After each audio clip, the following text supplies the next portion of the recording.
hear the chirping of the cuckoo, a splash of rains today, spring colors all across the city, as well as the temperatures rising.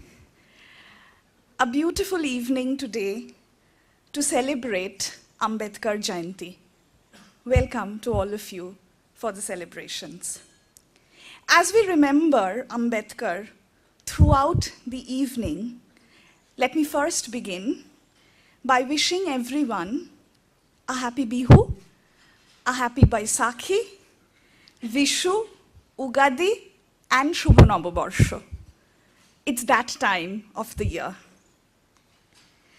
This is an evening where faculty members of Ambedkar University, Delhi are in a conversation with each other, sharing their ideas on marginalities, protests, and of course, Ambedkar.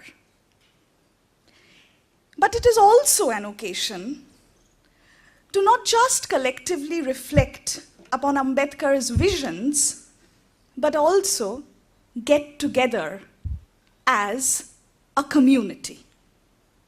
First of all, just give a few words of introduction to each of our panelists today. Dr. Milind Vakankar is Associate Professor in the School of Culture and Creative Expressions, joined us fairly recently. Among those panelists, the members of today's panel, he's the most recent addition. He holds a PhD in English and Comparative Literature from Columbia University, published a number of articles and books, including a book called Subalternity in Religion, The Prehistory of Dalit Empowerment in South Asia. A number of very interesting essays, including one in a collection called Subaltern Citizens and Their Histories, edited by Gyan Pandey. Before joining us in Ambedkar University, Delhi, he had taught in the State University of New York, Stony Brook in the United States. Our second panelist, Dr. Sumangla Damodaran, has already received an introduction of sorts in being associated with Lady Shri Ram College, which is perhaps our destiny. Perhaps if we're unlucky or lucky, that will be our destiny. She's an economist. She's associate professor in our School of Development Studies. She holds the MPhil and PhD from the Center for Economic Study and Planning of Jawaharlal Nehru University. She's played a number of roles as consultant for various labor organizations, including the International Labor Organization. She's been a grantee of the V.V. Giri National Labor Institute in Delhi. And in addition to her work as an economist, as all of you know, she's very active as a musician, as an artist. One of her most recent productions as a member of an ensemble is called Songs of Protest, a CD produced by Underscore Records. And she had taught for a number of years at Lady Shri Ram College before joining us here in Ambedkar University. Dr. Anup Dar is associate professor in our School of Human Studies. He is trained as a medical doctor and also holds a PhD in philosophy from Jadavpur University. Before joining us, he was at Center for Study of Culture and Society in Bangalore, but he's also taught at Jadavpur University, Christ University, Bangalore, Kalyani University, Kolkata University, and the Symbiosis Institute, I forget its name, in Bangalore. And much of the work he does really is at the interstices or intersections of Marxism, feminism, and psychoanalysis. And he's offered some very interesting critiques of developmentalism as an ideology of our times. Our fourth panelist, Dr. Anil Prasad, holds the BA and MA in English from the University of Toronto and a PhD in history from JNU. He works in a number of different areas. I guess the well, a number of themes, including diasporas and labor. And he's worked on areas of the Indian diaspora, including work on the construction of indigeneity in British Guyana in the 19th and 20th centuries. And he's also working on a history of sugar and its technologies and labor. So from these rather various positions, I think we should have an interesting panel. Again, I'll try to leave as much time as possible for each of the panelists and keep my comments to a minimum so that we'll have plenty of time for observations and questions. Thank you.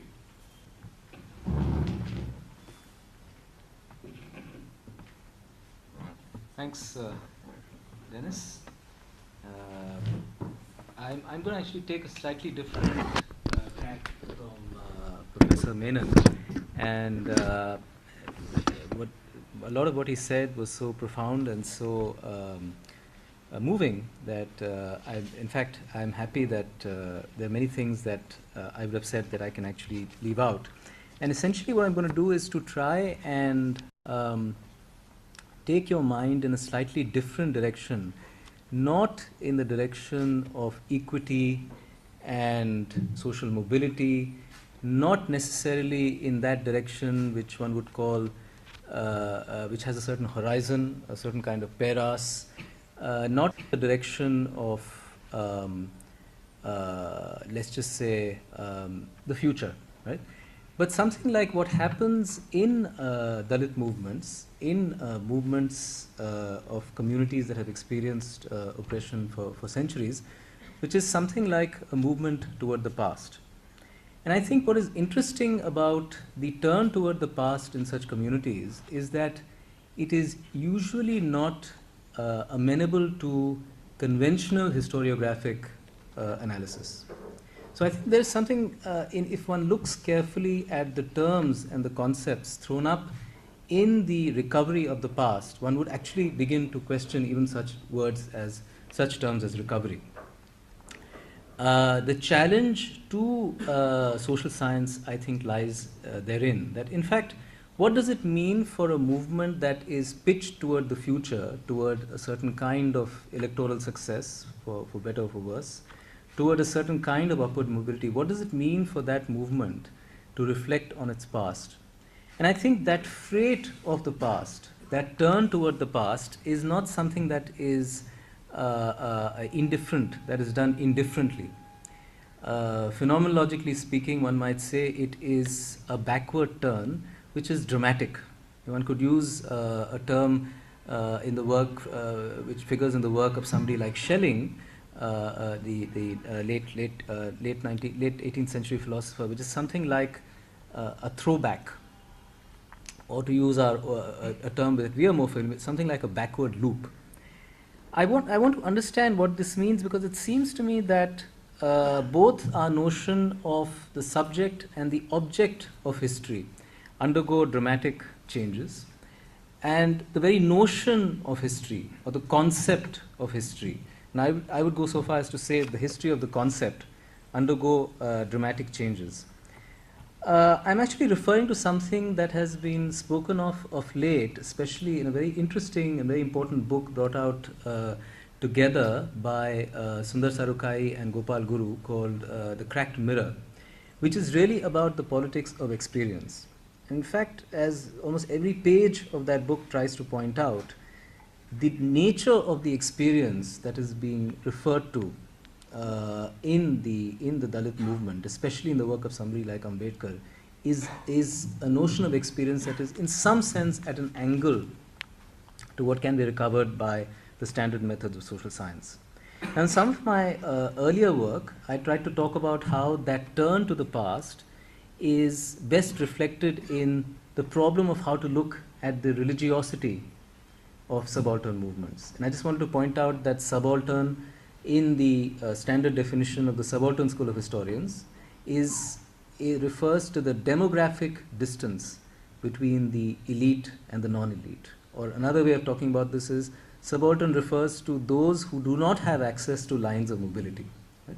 So what I would say is that in the title of my talk is Subalternity at the Cusp, I'm looking at those people who are on the cusp of moving out of subalternity, is to say they now have access to lines of mobility, right? But in accessing that cusp, in moving beyond subalternity, they are in a sense also turning back towards something. What is the nature of that turning back? That's something that I've been trying to think about for the past 2 or 3 years.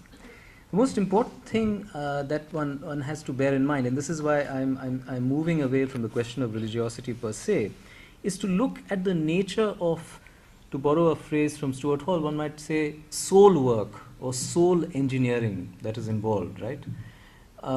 The modulation of the will that is required to actually understand this term, which is why so much of the most recent kind of Dalit thinking, I refer to it collectively as a Dalit critique, is really about the politics of experience, right?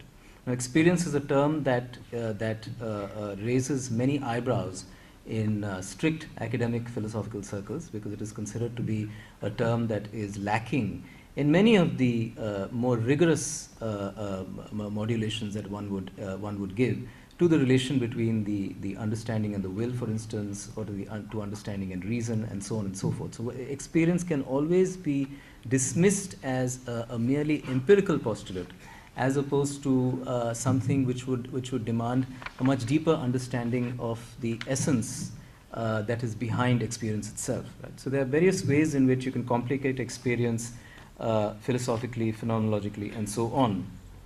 What does it mean for a movement? And I'm going to end actually by going to a very interesting discussion of Ambedkar that happens in this book. But what does it mean for somebody like Gopal Guru, for instance, to actually draw attention to the problem of experience? And I think what one has to realize is that the kind of soul engineering or soul work that is being posited here is, in a sense, prior to the moment of right, or to the moment of law itself.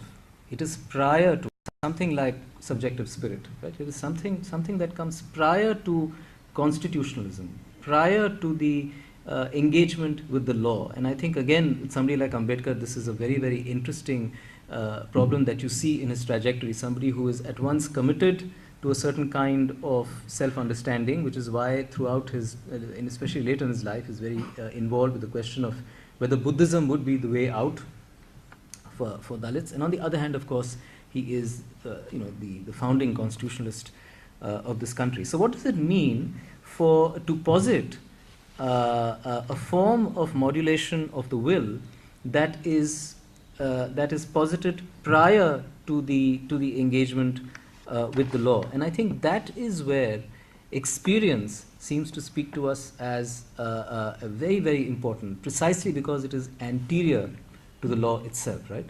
So if on the one hand, the Dalit protest is about accessing the law, it is about accessing upward mobility, the Dalit protest is also, in a sense, about this self-work, right? And I think that is a very, very crucial aspect of what is happening here.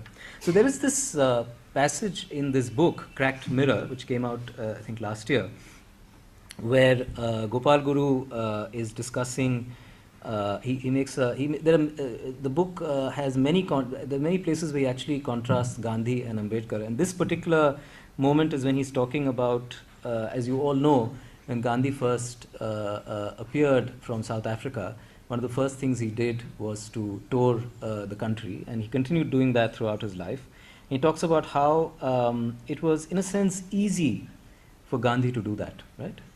And he says, Gandhi, through a favorable social space such as the public Maidans, ceases to be a Banya, a Gujarati, and becomes a Mahatma for a majority of the people residing in India. Gandhi feels encouraged to take a voyage and concretize his imagination of India through the voyage, because he finds sociological similarity to be the most favorable condition for imagining India. So in a seamless kind of way, Gandhi travels all over India. And he says at one point, thus he could easily use the centrally located open space in Kanpur in the United Province to organize a rally. Or he could be a guest of Rohatgi, a well-known upper caste personality of Kanpur, right?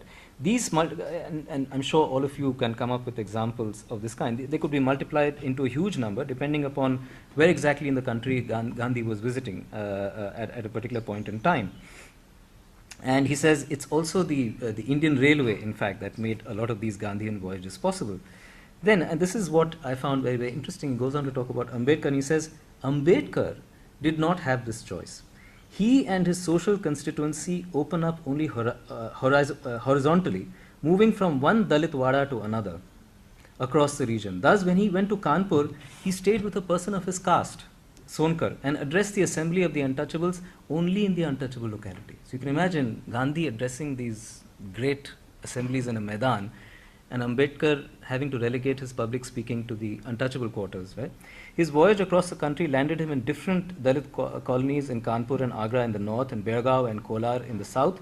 It is this discovery of sameness, his and his people's in experience sustained by spaces, that leads Ambedkar to imagine India differently, right? So, Ambedkar also becomes very critical of how even the standard resting places like the sarais and the various pilgrimage sites that most people, upper caste, take for granted are not actually available to Dalits. In a similar vein, he says, for example, the four-wheeler helped to deflate the intention of a judge based in Dhule, a district in Maharashtra, important center of colonial state activities in the early 20th century, and perhaps his wife's intention of humiliating Ambedkar as an untouchable. This judge found it difficult to invite Ambedkar to his Pathshala. So he decided to speak to Ambedkar in a moving car while he was in a moving car. So he didn't have to meet him at his home.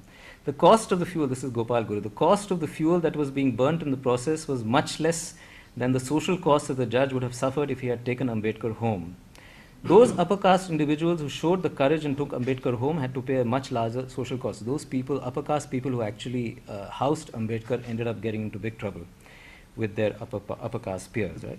And so on. So I'll just quickly finish this paragraph. Such kinds of containment at Baroda and Daulatabad forced Ambedkar either to take shelter in a Dalit wada or in a government bungalow whenever he was on a government assignment. Modernization and the colonial policy of creating dark bungalows saved Ambedkar from crushing humiliation. So he would usually use dark bungalows because it was possible for a Dalit to use those. And this is the point. It is this experience that led Ambedkar to prioritize the idea of self-respect and social justice. Right? So self-respect and social justice are terms that are anchored in a specific notion of experience, right? And a notion of experience that would then become the fertile seedbed, right, for a kind of a new engineering of the will, right, to actually understand what it means, to reflect on this experience. And he has a whole host of terms. This language of dignity and self-respect survives and remains relevant even after the emergence of the nation. And yet such ideas do not become dominant. So the point is, very briefly, the point I'm trying to make is that how does one understand, first of all, where does one locate these concepts, right? And how does one understand them in terms of what they are trying to do, right? So in a sense, it is a reflection on experience that generates concepts, but not in an indifferent kind of way, but in fact concept and experience follow each other in tandem. And I think the point that Gopal Guru and Sarukai are trying to make in this book is that this is, in a sense, a mode of thinking about social space and social experience, which modern Indian social science has not been able to actually address concretely. So I just want to finish very quickly by saying that the priority of social experience to the law is to be understood logically and not chronologically, right? Which means that, in some sense, one cannot understand the access to the law unless one has really deeply reflected on the notion of social experience itself. And I think it's in these kinds of sites, the kinds of sites that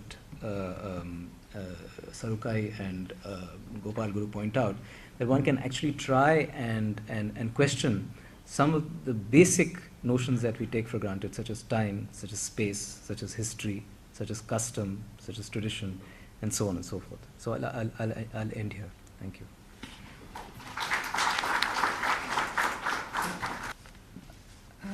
I'd like to begin with a clarification that my work in the last few years has not really been around Ambedkar's thought or about Dalit consciousness or about Dalit aesthetics.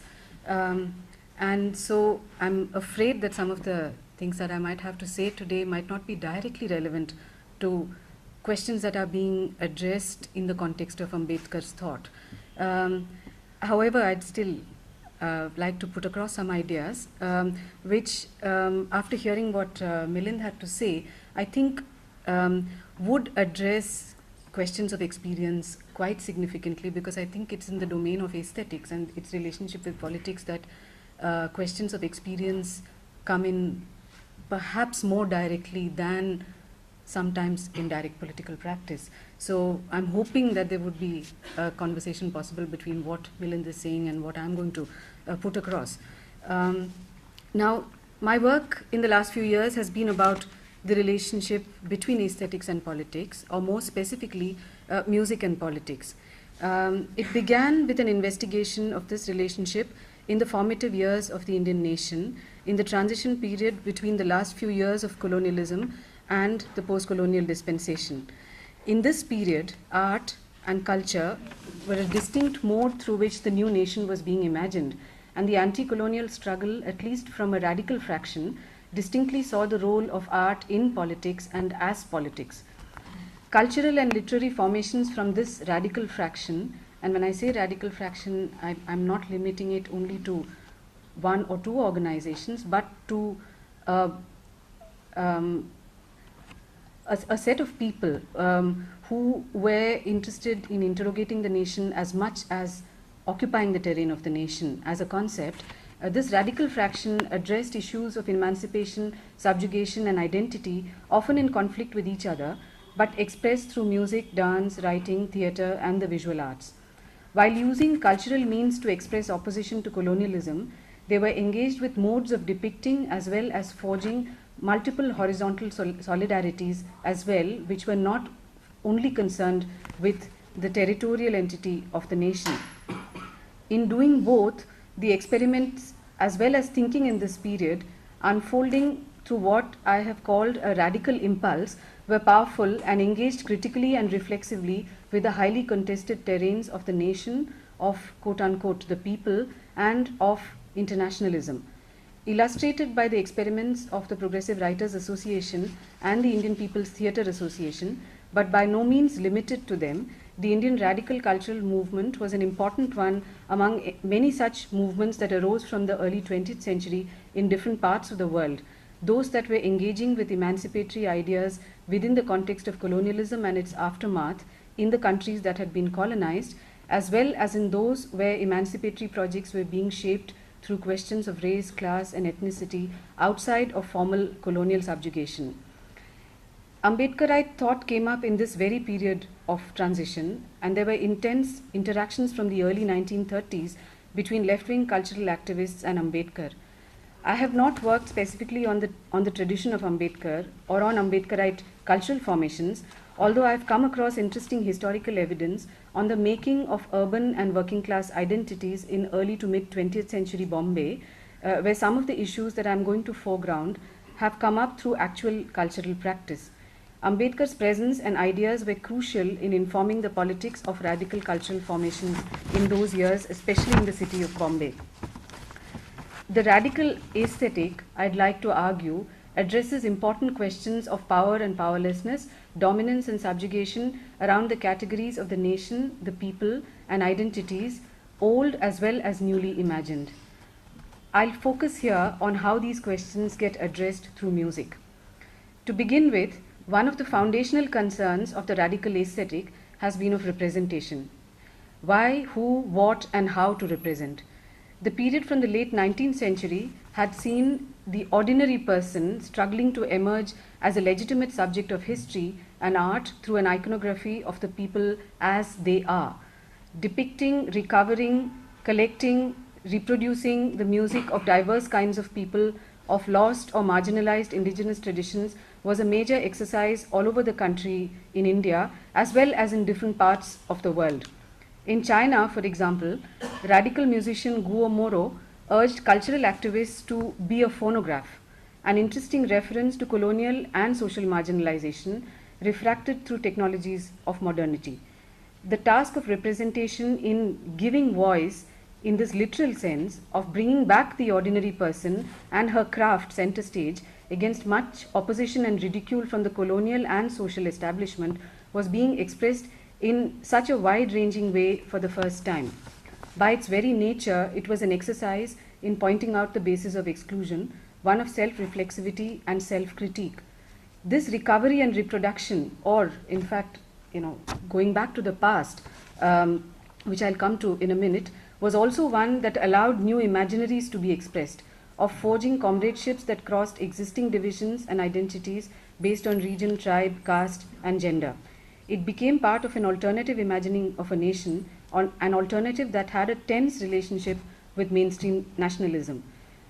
This is something that does not get recognized in most existing literature, which tends to conflate the homogenizing, within quotes, and hegemony maintaining objectives of mainstream nationalism with that of the radical cultural movement's nationalitarianism, to use Neil Lazarus's enticing phrase.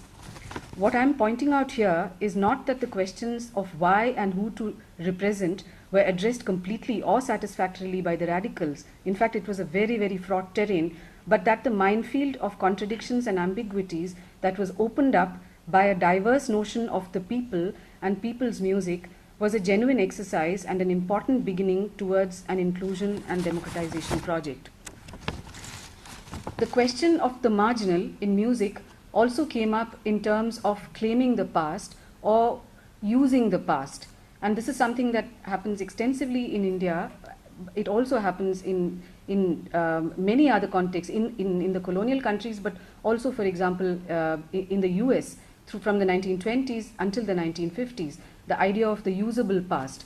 And this meant attending to questions of tradition, including the classical music tradition. So even while India's supposed age-old classical music tradition was being constructed as part of a spiritual nationalism, it was also being forced out of the citadel, interpreted and interspersed with other traditions, including marginal indigenous traditions. Musicians like Ravi Shankar, Jyotirindra Moitra, G. Devarajan, and others persuasively argued for working with the classical tradition to allow it to be performed by its true creators and inheritors outside of standardized performance venues and concert formats. In Bombay, for example, Dalit and working class musicians like Amar Sheikh and Anubhav Sathe played a key role in the interpretative and transformative agenda vis-a-vis classical music. And again, this is not something that is often recognized. A substantial part of the work in music happened in creative collectives, where it was possible to create beyond the boundaries of one's own individual location for the artists concerned.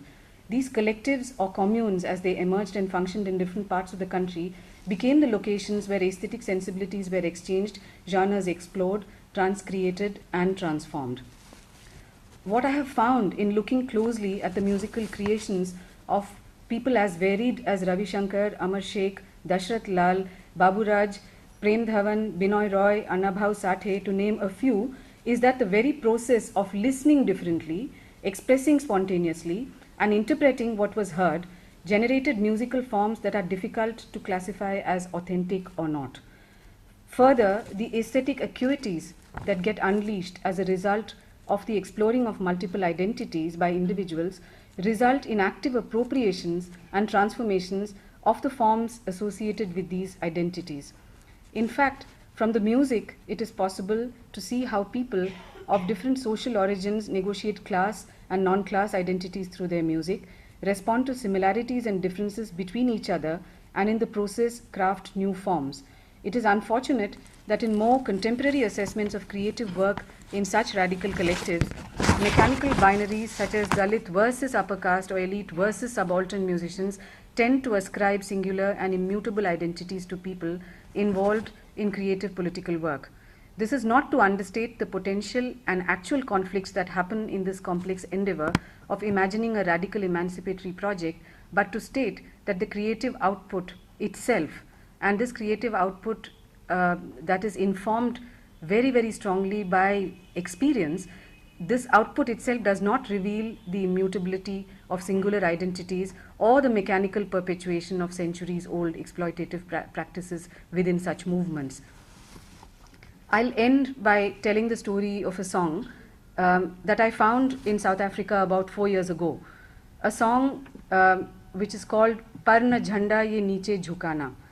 This song reportedly traveled from India to South Africa sometime in the early 1940s. This song, written after the Jallianwala Bagh massacre, had animated the anti-apartheid movement right from the South African passive resistance campaign in 1946, mobilized large numbers after the Sharpeville massacre in 1961, and also the Soweto killings in 1976. It was believed that the song was a Gandhian one by the Transvaal Indian Congress and the Natal Indian Congress activists whom I met, but its lyrics and structure told me somewhere that it originated from the radical movement. The words, I'll just briefly mention the lyrics. It goes, Baziye jaan is pe ladana, parna jhanda ye niche झुकाना. ये मेहनत कशों का सहारा, इसने चमका दिया है सितारा. जब आज़ादी की भूख लगी थी, गोली जलियां में यूं चली थी. And this over a period of time got transformed into Goliyan Sharpeville mein यूं चली थी, in reference to the Sharpeville massacre. Baziye jaan is pe ladana, parna jhanda ye niche झुकाना.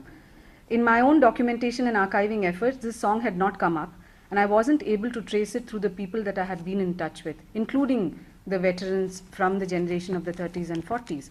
I found it eventually in a tattered songbook in the old mill area of Madanpura in Bombay 2 years ago. The book was a collection of protest songs put together by the legendary working class singer Amar Sheikh. The song itself had been written by a relatively unknown poet, Bhagwan Singh Baghi, and the rest of the collection contained songs written by Amar Sheikh himself, his compatriots Annabhav Sathe, Gavankar, and others, iconic songs from Bombay's working class tradition. That an obscure poet's song about a horrific event in Indian history could travel far away to the tip of Africa and animate one of the greatest struggles against indignity that the world has seen, according to me, is an amazing testimony to the appeal of creative processes and to the multifacetedness of music as politics. With the relative loss of emphasis in political movements on culture as politics, the loss is perhaps of the ability to critically and organically think through questions of marginality and deprivation. Thank you.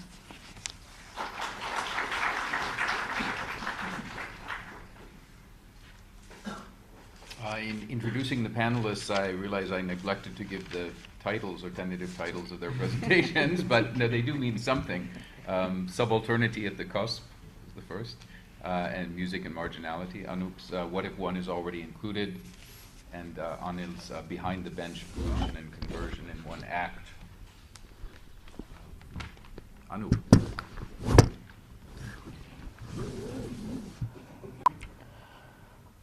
Who is the third?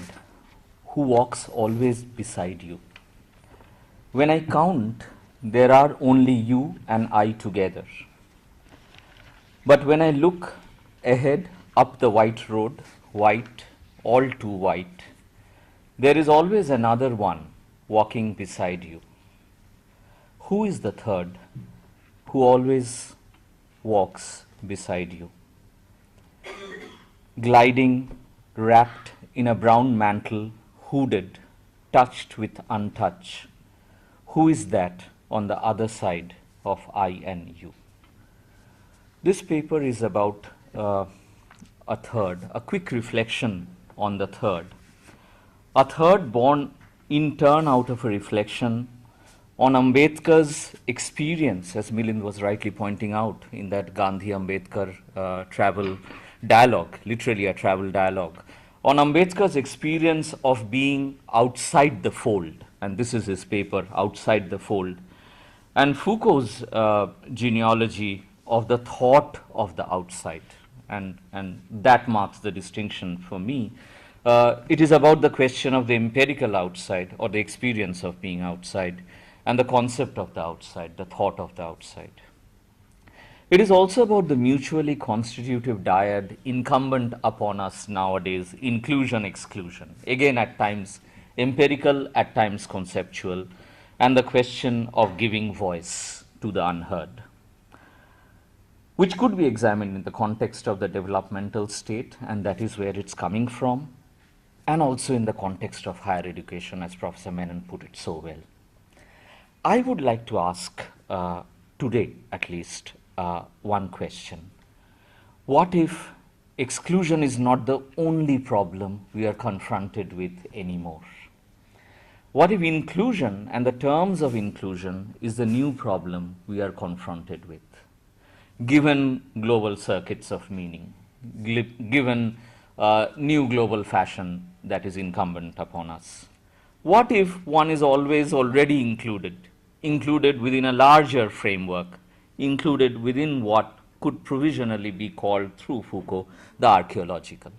So that's the problem one is trying to grapple with over here. Let us call this the problem of span or expanse or the level of analysis, and the problem of constraints on thought, the problem of how we would experience the world, or make sense, make meaning. The issue is thus not of the movement from one room to another, which is usually our inclusion rhetoric, let somebody come in. The issue is not just to have a room of one's own, which is necessary, or have room, which is again necessary, but to see whether there is room for the other with a capital O, in what could be called the archaeological.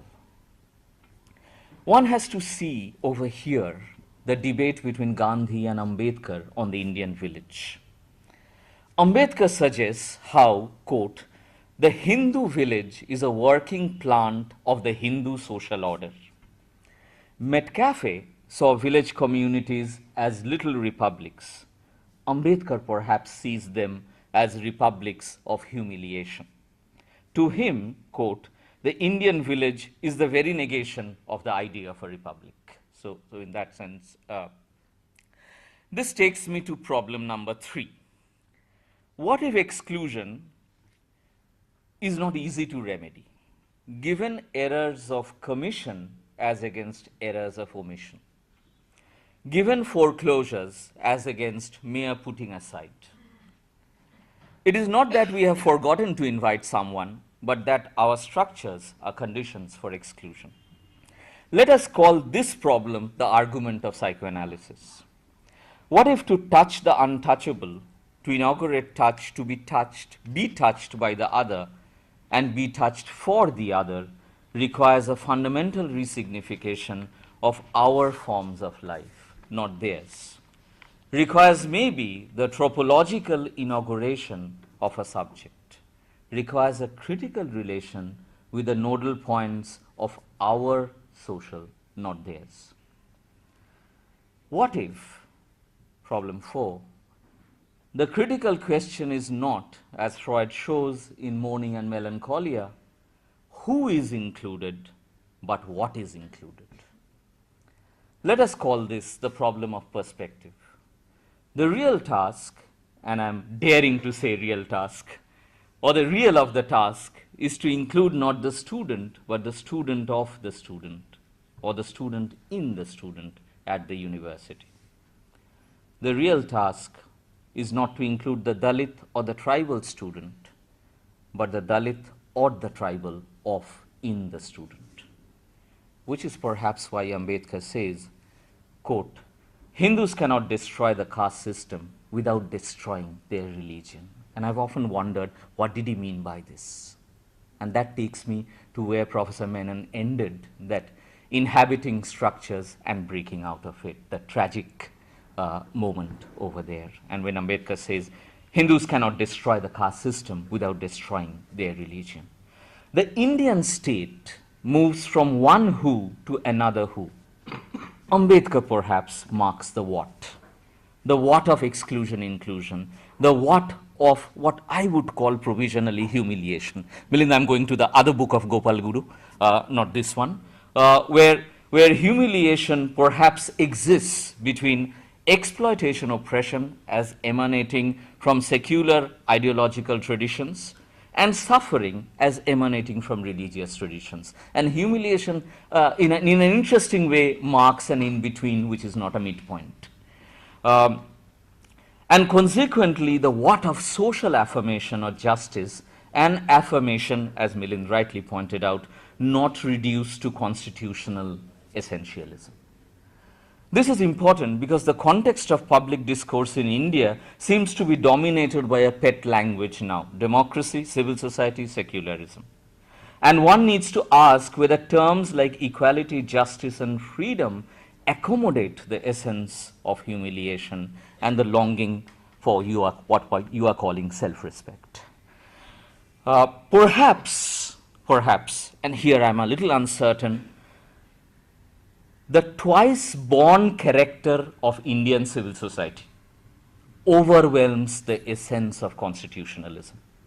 Sociological accounts of practices of untouchability does not give us an idea of the psychological preparation or experience of those practices. In other words, this is where Ambedkar moves to castes of mind, CASTS, and the archaeology of untouchability. This also takes him to Buddha and his Dhamma, with which I will end. At another level, this discussion could be a setting up of a relation with what could be called, in contemporary global fashion, incitement to inclusion, against the backdrop of a hypothesis of exclusion. One can think of two objections to the hypothesis of inclusion. A historical objection. I have in mind the continuing primitive, or what Marx called original accumulation, against the backdrop of inclusive development. Armed with inclusive development, the Indian state is benevolent. It is violent while facilitating primitive accumulation for global capital. So one needs to really examine the logic of inclusion. The second objection could be a historico-theoretical objection. The movement from exclusion repression to inclusion normalization. And I use Foucault for 2 minutes over here to mark the problem. It seems to me that essentially there have been only two major models for control of individuals in the West.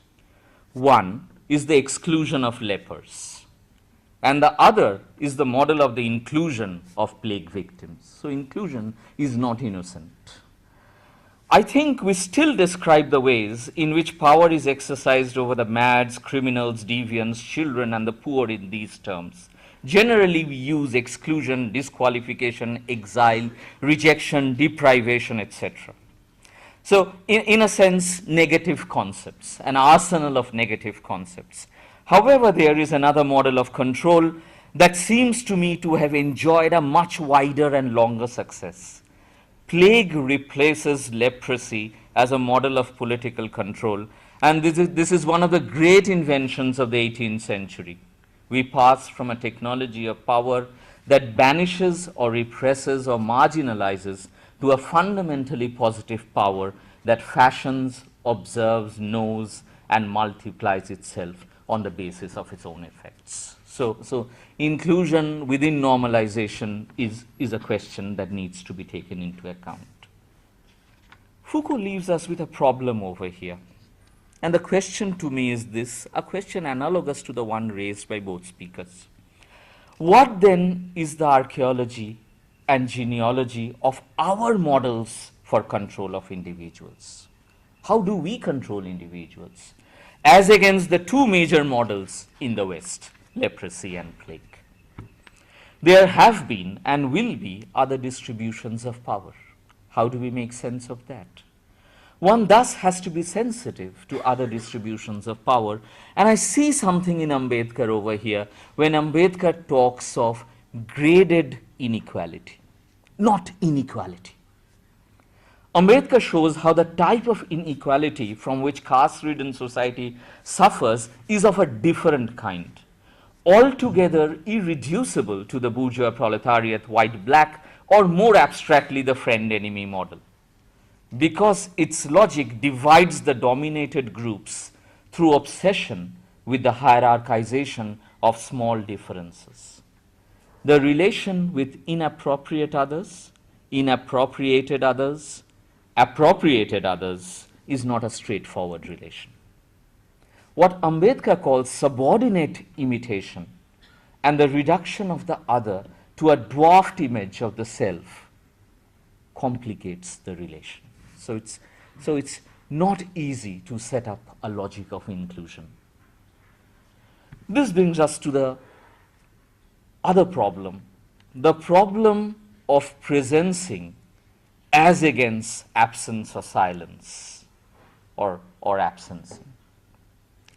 This is somewhat akin to the case of the student who was never present in class. But the roll call register of the master showed that the student was indeed present. Somebody had answered for the absent student when the master called her name. Thus, she found a place in the roll call register and the colonial archive. So it's well possible that without being present, without experience being present, somebody may be speaking for you, and you may be present in the roll call register. The problem with the third, and here is the other problem, is not one is absent. The problem is that one is present. The problem is that one is included.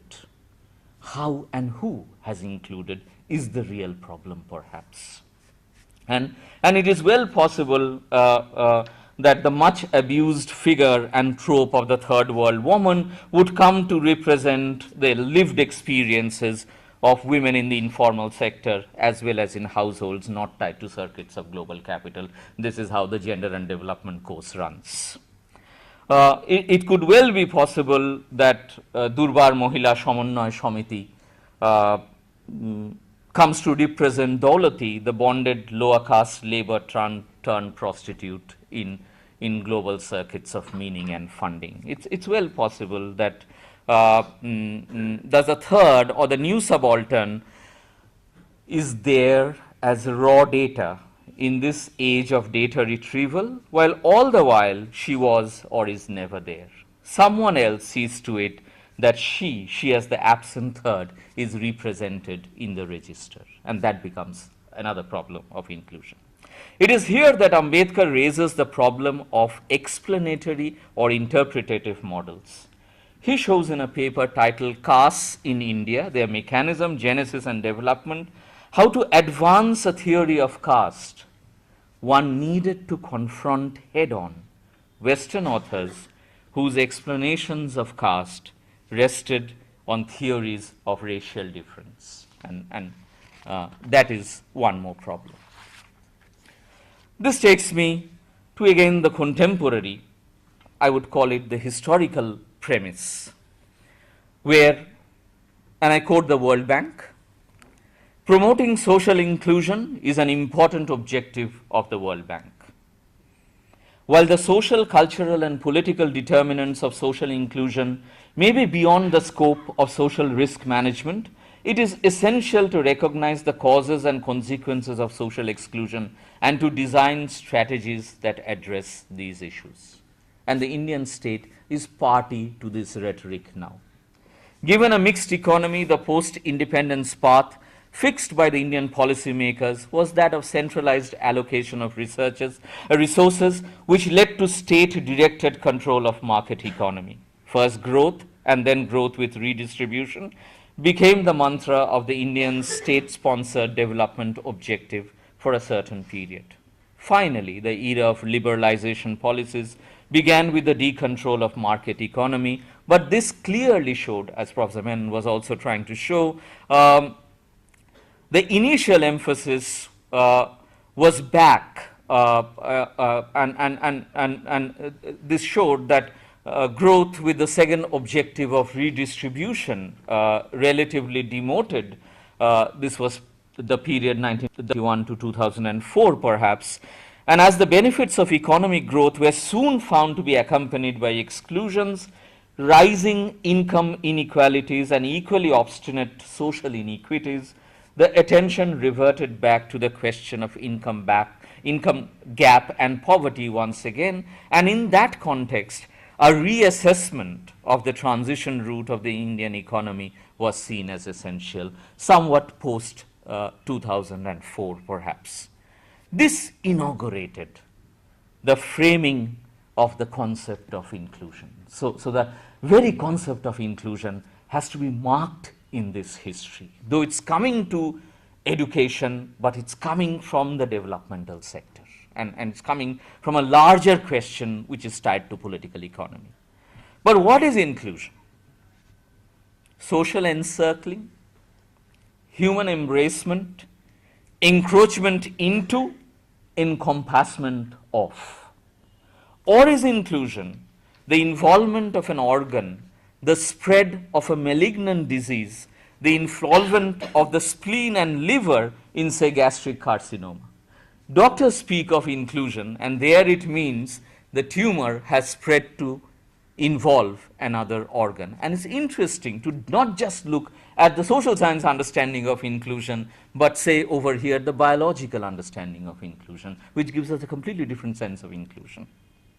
Or is inclusion akin to the presence of cellular inclusion? For example, inclusion bodies, which are not malignant, not metastasizing, but non-living mass, such as droplets of fat in a cell. Innocuous, put inside, be there. Or is inclusion geological? The presence of a solid, liquid, or gaseous foreign body enclosed in a mineral or rock, as in geology, for millions of years, in waiting. Thus, biological or geological understandings of inclusion could stand as conceptual, ethical guards on usual social science understandings of inclusion. And it's perhaps necessary to scramble the egg a little. The biological and geological understandings are also important because every intervention now in the name of inclusion requires an initial contempt for the situation as a whole, including its victims. And that leads to the next problem, which I would call the delusional premise. Inclusion gives us the sense of what could be called one big happy family. Education for all. And then, why are you unhappy? Why still? How are you unhappy? You are included. We are all the same. And this one big happy family needs to be problematized a little, perhaps. It takes me to the next problem, the premise of othering. And this is the globalization model, where we are told there is nothing that is potentially outside. Everything, every little thing lies potentially within the realm of exclusion. Even if it is the outside now, it could potentially be in. One could argue inclusion suggests a bringing in, a term that presupposes a whole into which something or someone can be incorporated. It would be reasonable to argue that there is an implicit centeredness to the term of inclusion, for it discursively privileges notions of pre-existing by seeking to include the other into a prefabricated, naturalized space. And that is a problem for higher education as well. How to include others into not prefabricated, naturalized spaces. And that is a problem one would have to deal with. The motto of inclusion arises from economic, moral, technological, and teleological desires. Thus, processes that perpetuate exclusion are to be condemned. It is so because the jouissance of civilization, wealth, standard of living, democracy, liberty, the realm of reason, freedom, secularism are currently considered present and achievable in the process of integration rather than exclusion. And it goes on in many, many forms in the contemporary. Interestingly, there are two critiques to this model. One comes from neo-Marxists, Hart and Negri, for example, who consider the logic of inclusion as having, with globalization, paved the way for the creation of one globe empire. Although their critiques of capitalism, rather than objecting to inclusion, such critiques forward a different path to globalization, that by making use of the global networks of inclusion would create a new global order. So in the sense, there is a naive theory of inclusion, there is a more complicated, exciting theory of inclusion, which is a critical relation with inclusion. Against this, there are the proponents of exclusion, who would vouch for a separate space that would resist assimilation and inclusivism, Nandi being a good example. They would defend the local as a distinct conceptual space of otherness, where the other is not the other of the same, but the other of the other. For them, exclusion is not necessarily a problem, rather they problematize the logic and modality of inclusion.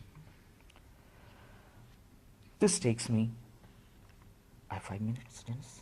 Yeah. Or have I run out of time? No, 5 minutes, okay, 5 minutes.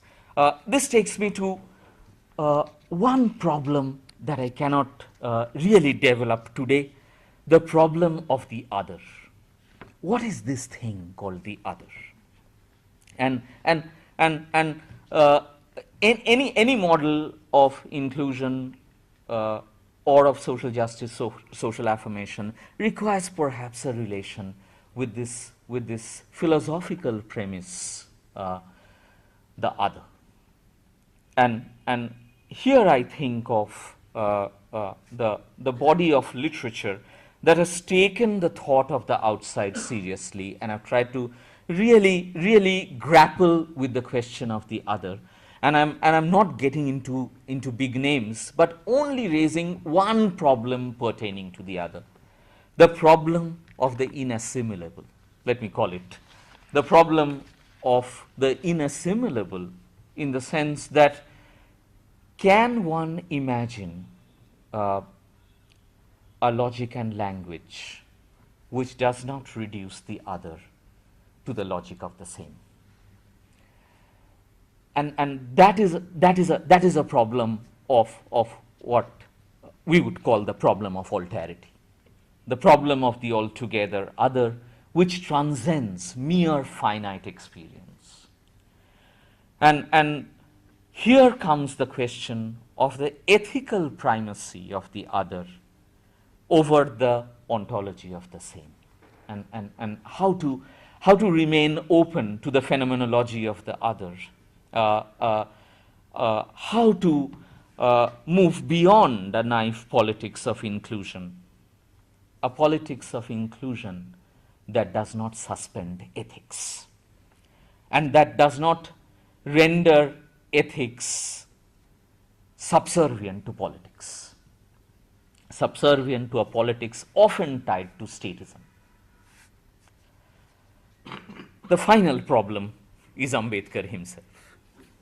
Given these problems of inclusion and exclusion, and I'll end with this, how would Ambedkar respond? What could have been his response, or what was his response? And I was a student of Ambedkar. I haven't read him enough. I have to go a long way. It will take a long time. This is a very provisional opening for me. It is a private sharing with my colleagues. It is not a public sharing. The tragic in Ambedkar, as Professor Menon suggested, or the turn towards the past, as both Milind and Sumangala suggested, the loss or recovery of self, or being at the cusp. I remain undecided over here. 1. I thought for long that we could rid Hindu society of its evils and get the depressed classes included into it on terms of equality. Experience has taught me better. I stand today absolutely convinced that for the depressed classes there can be no equality among the Hindus, because it is on inequality that the foundations of Hinduism rest. We no longer want to be part of Hindu society. 2. Before we adopt another religion, we have to wipe out the culture of this religion, Hinduism. 3. October 3, 1954, the All India radio broadcast. Ambedkar declared, "My social philosophy may be said to be enshrined in 3 words, liberty, equality, fraternity. Let no one, however, say that I borrowed my philosophy from the French Revolution. I have not. My philosophy has roots in religion and not in political science." Which religion? Which religiosity of subaltern movements was the puzzle I had. Perhaps a religion that religion cannot host. Perhaps a religion premised on what Ambedkar calls the destruction of religion.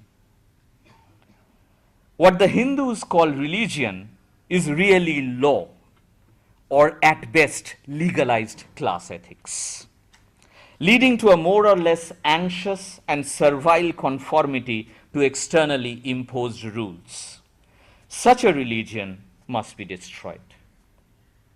With a turn to Buddhism, late Ambedkar, or the other Ambedkar, as Milind was suggesting, Ambedkar of constitutionalism, who has got foregrounded, has perhaps achieved what Phule and Periyar had failed to achieve, making a conscious non-Hindu identity a collective material or a material for collective radicalizing in India. To a slave, quote, and I'm only quoting Ambedkar over here, to a slave his master may be better or worse, but there cannot be a good master. A society based on caste is a society which is based on a wrong relationship. From the 1930s, Ambedkar's life was to delineate 2 strategies of what could be provisionally called emancipation or escape. The first was critical legal constitutionalism, which has got foregrounded. The other was a turning away from Hinduism in particular and religion in general, not to land in secularism, but elsewhere. The elsewhere is a Buddhism, official Buddhism cannot host. And he was severely critiqued in the Mahabodhi Society journal when Buddha and the Dharma was published, saying, this is not Buddhism. Hence a new yana, Navayana, as against Hinayana, Mahayana, and Vajrayana. Is Ambedkar looking for a third and a third way? A middle path, perhaps, that is not a midpoint, but an in-between that puts under erasure the 2 poles. The 2 poles of liberation discourse and theological discourse. The 2 poles of theologizing liberal political views, bringing Buddhism to equality, fraternity, liberty, and politicizing Buddha's views. The 2 poles of, why not, depoliticizing Buddhism and politicizing liberalism. The 2 poles of heritage and heresy. The 2 poles of Nibbana as self-conscious liberation and Aufklärung as civic achievement of liberty, equality, fraternity. The 2 poles of an aboriginal enlightenment and an aboriginal religion, perhaps. Religion as social, which runs counter to the positivism and Orientalism of much of Buddhist studies and the commodified discourse of much of pop Buddhism. As also the rational irrelationality of Sri Lankan Buddhism of late. Ambedkar's Buddhism does not metastasize into liberation theology. One pole cannot be reduced to the other without surplus. The 2 poles remain sharply marked in terms of 2 essays, which are both having a middle term or. Buddha or Marx, religion or Dhamma. Religion, Ambedkar writes, is personal. Dhamma is social. Dhamma is righteousness. which means right relations between man and man in all spheres of life. The lone man can do without Dhamma, society cannot. Society has three alternatives: anarchy and dictatorship. Both lead to the loss of liberty. And a third way, Dhamma. Dhamma consists of prajna, understanding, and karuna, love. Unquote. Dhamma, which was to Ambedkar, quote, so aboriginal, yet so original, unquote. This is perhaps, as Sumangala was suggesting, a way of crafting a future through a past.